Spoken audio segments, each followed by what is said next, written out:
welcome to Religion Off the Beaten Track with Robin Douglas, a podcast on the lesser-known aspects of religion and belief.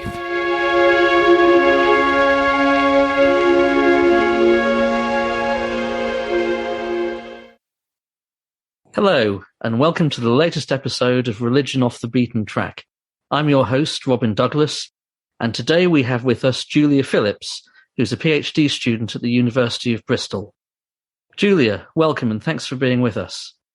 Thank you very much for inviting me.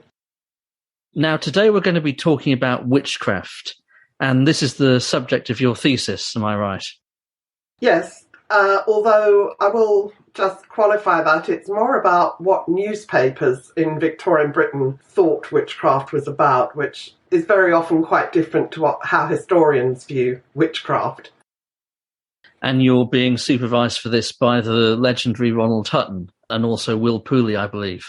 That's correct, yeah. They're fabulous. And the reason I actually applied to Bristol originally was because of Ronald. Huh. Yeah, well, we'd been friends for probably more than 20 years, and I bounced past him the informal research I'd done on looking at witchcraft reported in newspapers, and you know, Ronald said, that's a fabulous subject for a research project. And I thought, yeah, okay, maybe it is. And then thought about it some more. And then I actually moved overseas for 6 years, moved to Tasmania.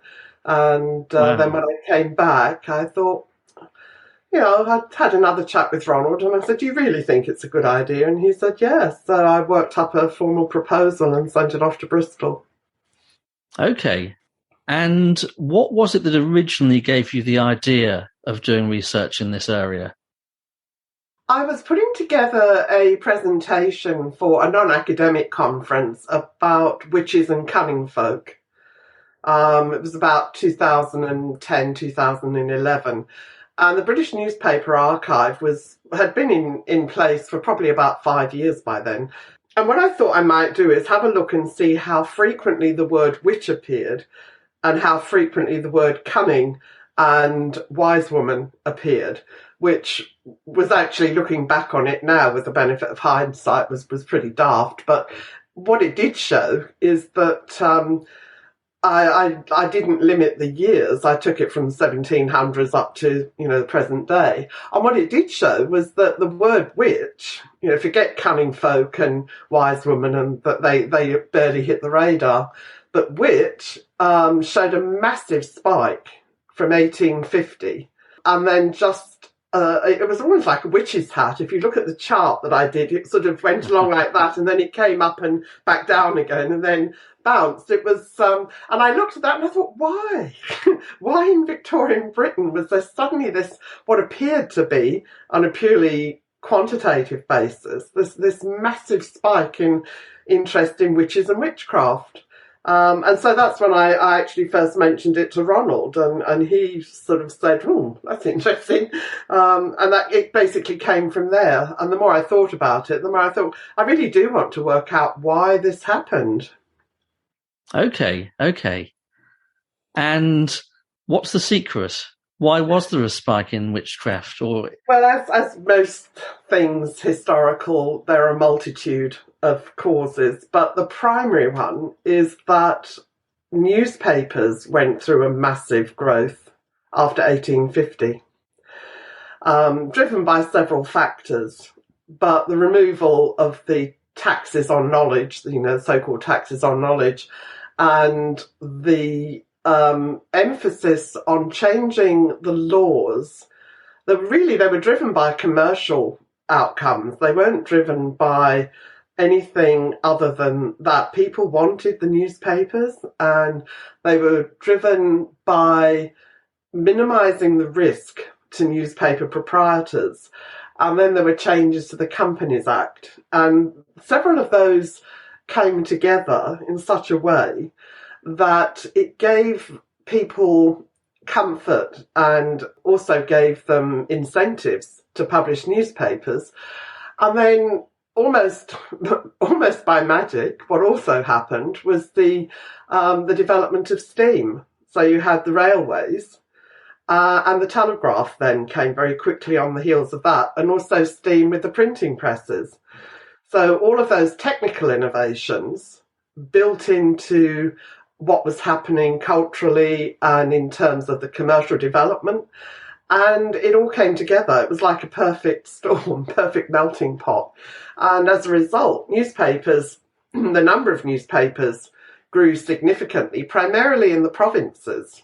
And the evidence, when you look at the development of journalism, particularly new journalism, so, prior to the 19th century, journalism was very, sort of straightforward. It reported on Parliament, it reported from conflicts overseas, all of those sorts of things.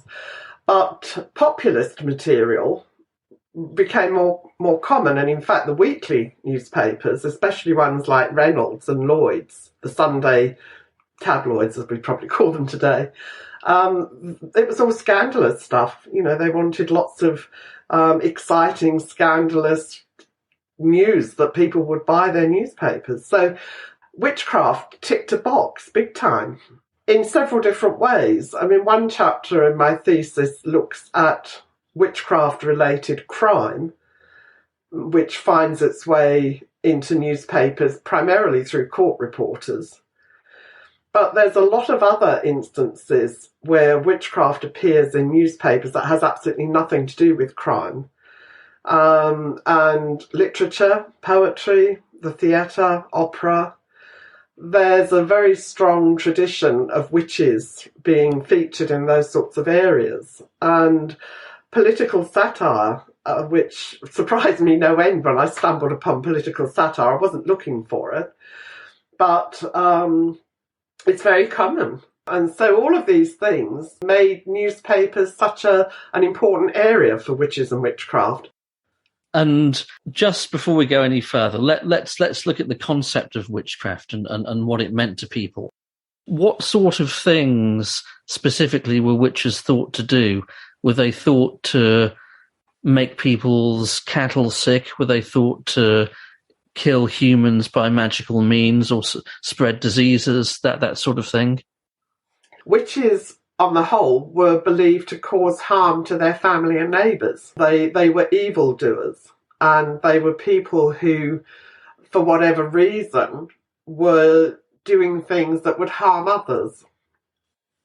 So we're dealing here with witches as malign beings, not peaceful, nature-based, Wiccan-type people or cunning folk. Is that right? Sort of. And trying to, even Ronald has said, trying to describe practitioners through analysis of their practices is actually really difficult. And anything to do with witches is also inextricably entwined with cunning folk and service magicians, fortune tellers, and trying to separate out those strands is actually quite tricky. And you have the issue where there are good witches, white witches, and you have harmful witches. My research is pointing to the importance of the stereotype of the witch as the malevolent, generally old, infirm woman whose countenance scares her neighbours. So that, I think, is going to be one of the primary findings, bearing in mind I'm still in the middle of doing it, but the importance of the stereotype of the witch is really coming to the front of the research, because in a lot of ways, one area is what's known as reverse witchcraft, or where assault, effectively, where the supposed witch is the victim. And she, and in my research, overwhelmingly she, I did find 2 instances of men being attacked, but overwhelmingly elderly women, were believed to be witches. But when you actually read the reports in the newspapers, they weren't doing anything that could be remotely called witchcraft. They just didn't have the appearance that made people comfortable. So I'm just where I live in the North Cotswolds. There was a very famous incident literally just up the road from here. And in fact, the perpetrator was held in a jail in my town where I live. was Anne Tennant. And in 1875, James Hayward attacked her because he believed she had witched him. And he stabbed her with a fork and made her bleed. She collapsed. She was taken home, but she died of her injuries. And Hayward was prosecuted. It had huge amount of coverage in newspapers all over Britain and overseas. Even made it as far as the Commonwealth countries. Right. So there's this category of people taking the law into their own hands or being vigilantes. Yeah. And was that something that was quite common? It seems to be. I could have had any number. I limited the number of examples in the thesis chapter to 10, but I could have kept going. And these acts of vigilantism, if we can call it that, when do they stop happening? It starts to decline towards the end of the Victorian period, 1880s. What I suspect is that there was a subsumation of other preternatural practices. So you had, right around the beginning of the 1850s, the Fox sisters from New York, spiritualism became quite popular, more and more popular as the century unfolded. Malcolm Gaskill mentioned that the rise of spiritualism was largely driven by the newspapers. And what I suspect is that things like that, and then you have mesmerism, theosophy, all of these things came into being towards, sort of the last part of the 19th century. And I think people found that they were more comfortable with those preternatural activities than they were with witchcraft. And there was also the rise in practices like the Folklore Society came into effect in the 1870s, and then the occult orders, like the Hermetic Order of the Golden Dawn, the Rosicrucians, they all became an outlet for activities around preternatural beliefs. It sounds like this could be the explanation as to why the peak fell away, the peak in references to witchcraft in the press. It wasn't that people stopped taking an interest in non-standard, unorthodox forms of belief. It's that interest expressed itself in different ways rather than through wanting to read about witchcraft stories. That's what I suspect. I'm perfectly open to discovering that the evidence doesn't support it, but I suspect there will be a sense of that. And, there are also people keeping the idea of witchcraft alive, but it also transitions slightly because you had people like Charles Godfrey Leland, Margaret Murray, Fraser, and anthropology generally, started to look at witchcraft in a different way. They started to conflate it with the idea. They weren't the first to do it, but they were the first to be have a very wide circulation of their ideas. Started to look at witchcraft as being an ancient pagan cult. And, Murray in particular took that idea and ran with it. And I think that also had an impact because the witches to that point were the evildoers within their community, harming and causing disruption. Whereas what Murray was saying is, oh no, that wasn't the case. They were much maligned pagan priesthood who go back for thousands of years, which, as we know, is pretty much rubbish. But it caught hold, and it was a very powerful argument. And I think Murray, because of, when she was writing after the First World War, she was picking up on the general culture of life after the war. People were looking for something, and, Murray provided it. Part of it was that sense of, the idyllic past that people wanted to imagine rather than the horrors of the First World War and then, obviously later the Second World War. I think that idea of clinging on to an idyllic past where there was a group of wonderful people who would keep the countryside safe was a lovely idea. Yes. This idea of witches as members of an ancient pagan religion, this was something that was mostly a post-Victorian idea, wasn't it? There are references to pagan witches right back in the start of the 19th century, but they didn't quite have the penetration into the market, if I can put it in those terms, that came later with people like Leland and Fraser, especially, and Murray. So I think those sorts of ideas were there, but they just needed their moment to come forward, so to speak. Okay. Going back to the newspaper reports, do we find that the coverage is coming from the point of view of believing in witchcraft and believing that there might be something in it?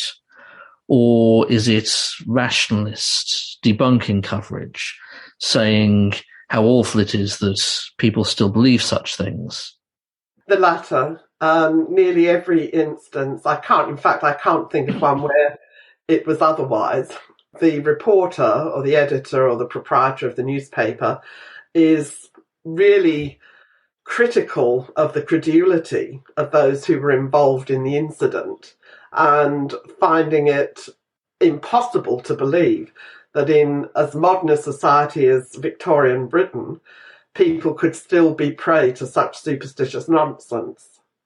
And very often the headlines of the incident would reflect that. It would be, incredible case of credulity in Devon, or bizarre situation in Norfolk. There would be some way of highlighting the fact that it was impossible to believe that people would still be that superstitious.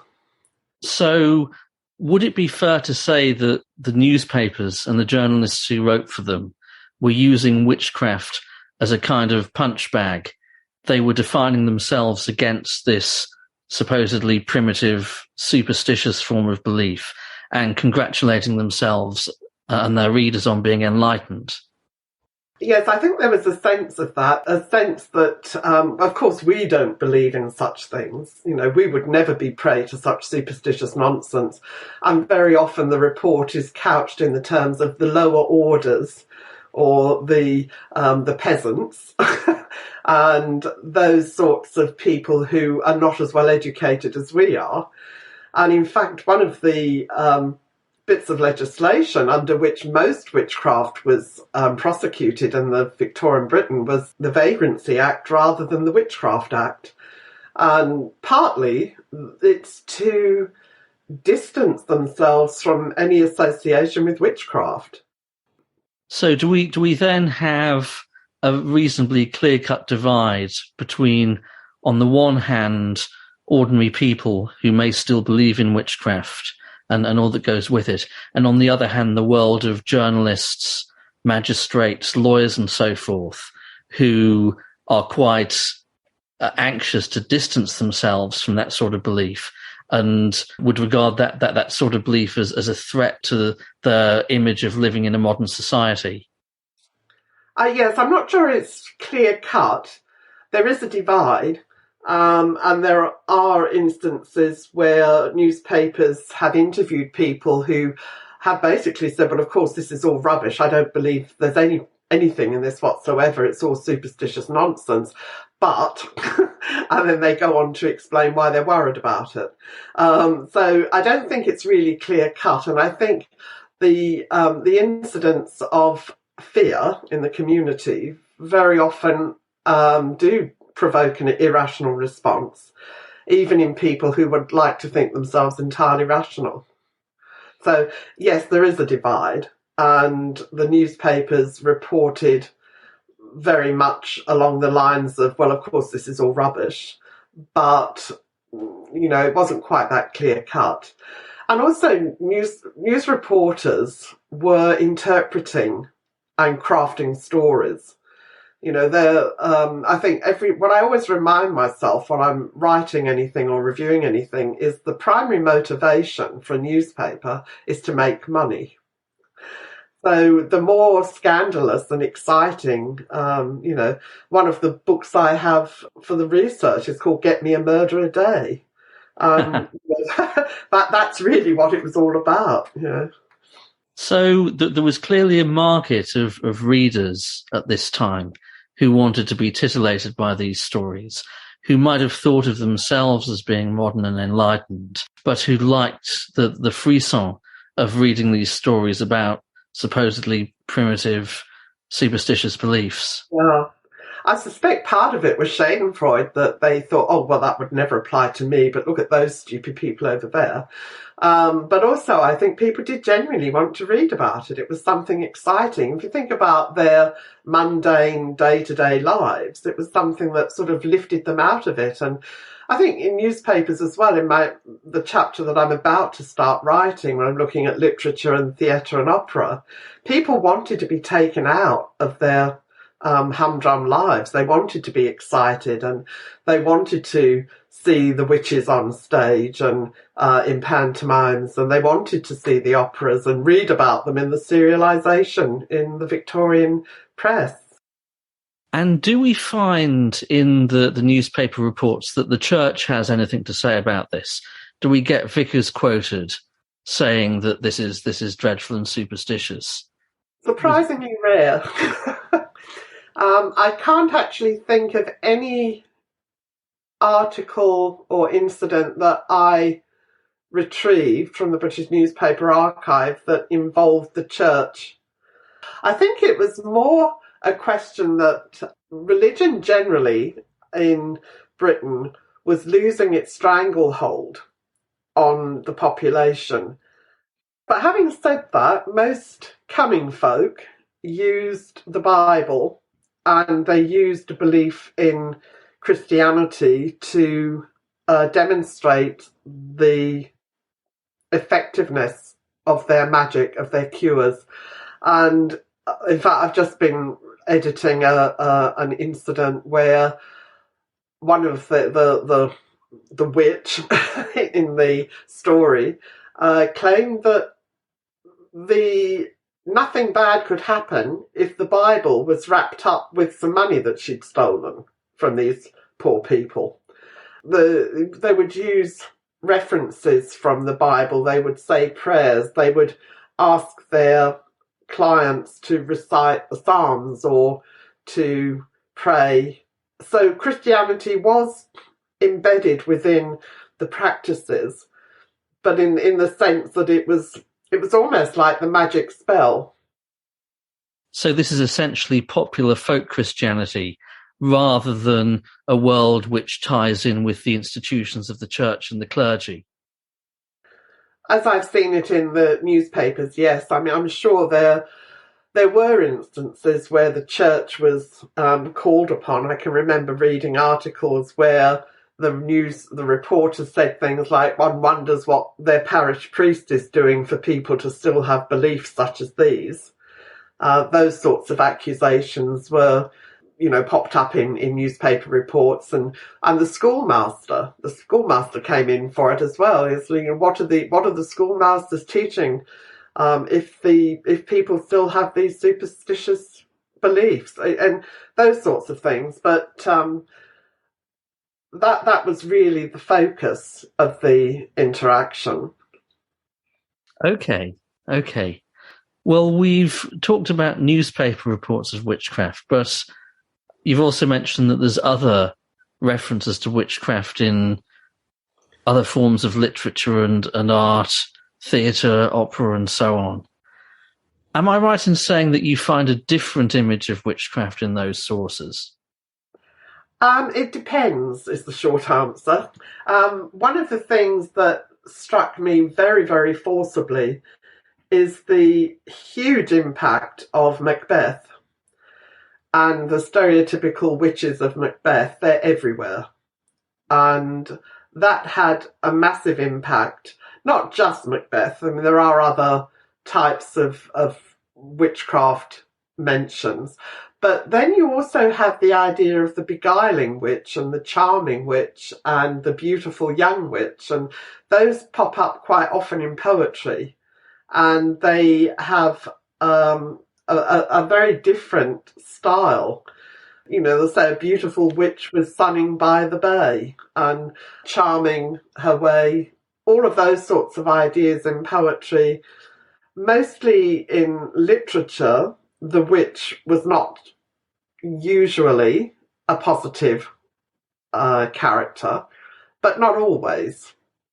You know, sometimes the witch was positive in literature, but certainly on the stage, there was a strong sense of the stereotype of the witch, and who was always played, well, not always, often played by a man. The three witches in Macbeth were often played by male actors, so that they they could allow their beards to be shown. I would have thought that in the 19th century, you would have got attitudes influenced by the Romantic movement, where witches would be seen as being colourful and, if not actually positive, then at least not malevolent. There is a sense, there is definitely a sense of that in some of the serialisation, some of the novels. You know, there was that transition, as some witches were, you know, as I say, they were seen to be beguiling, bewitching, beautiful, very nature-based in what they were doing. It was definitely there. Because that's interesting, because that would mean that someone who starts the day reading in their morning paper about a case of witchcraft in which someone's been accused of killing or injuring one of their neighbours, that same person who starts the day reading that report might then pick up a novel in which they read about witches as being fascinating and charming and colourful. Yeah, entirely possible. It's no hard and fast rules around it. I was surprised at how much of it there was. You know, I haven't written it up yet, but I did do quite a bit of searching of the British newspaper archive, looking for instances, reviews especially, of books and theatrical performances, community rituals, that sort of thing. There's quite a lot of it out there. Okay. Let's go back to another class of people who we've already mentioned, namely cunning folk. Have you found anything surprising or interesting about them in your research? What has been interesting in the research is that some of the, particularly in theft and fraud cases, the cunning folk would very often prey upon people by telling them that a witch had cursed them or bewitched them, and if they paid sixpence, 5 shillings, 12 shillings, a guinea to the cunning person, then they would remove the curse. And then, whoops, sorry, you've got to pay me again, because if you don't pay me again, it's going to come back tenfold. So, the cunning person is supposedly the good guy in this, but they're actually using the scapegoat of the witch to terrify their clients into parting with their money. Yeah, this is something that goes against the view that many people might have, that witches and cunning folk were total opposites, that witches were bad or were claimed to be bad practitioners of magic, whereas cunning folk claimed to be the good people who were fighting the witches. It sounds like these two groups have got a complex link between them which isn't reducible to that kind of divide. It isn't. And there are people, there was one case I found where a woman had been, she was assaulted as a presumed witch, but actually she was, from what I can see from reading the different reports, pretty much the local midwife. And she had seen this particular woman who attacked her through 3 pregnancies and births. But then for some reason, after the third birth, the woman decided that she bewitched her. And clearly the woman was some kind of practicing cunning woman, wise woman, midwife. But someone else had told the woman that she'd bewitched her, and off she went and scratched her to pieces and cut her badly. So it's, even where clearly there's a history of this woman doing good in the community, but nevertheless, even she fell victim to fear of witchcraft.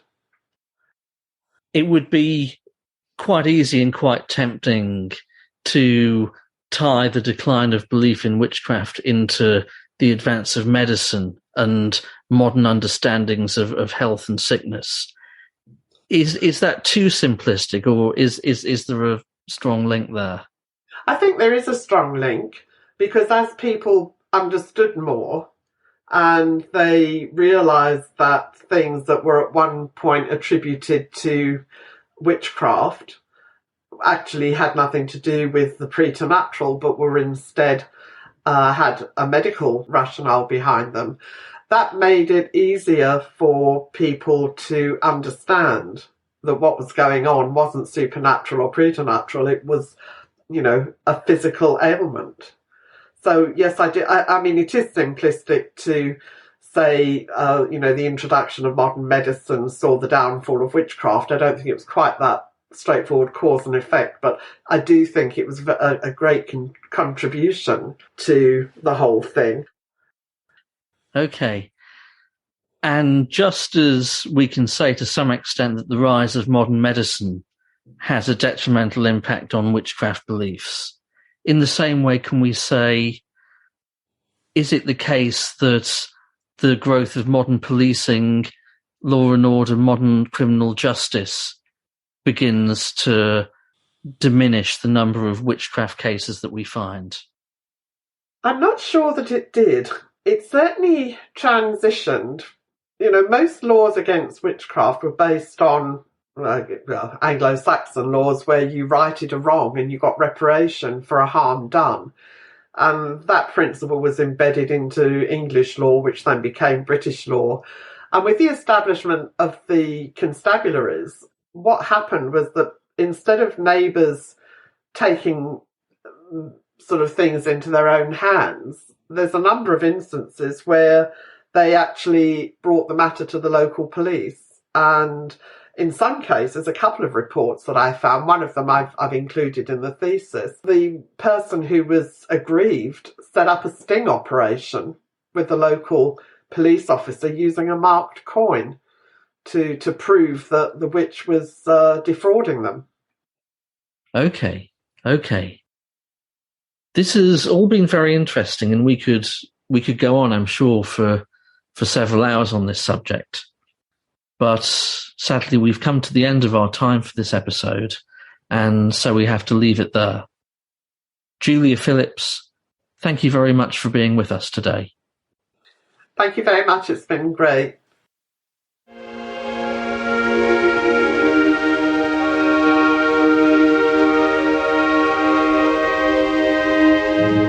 You have been listening to Religion Off the Beaten Track with Robin Douglas.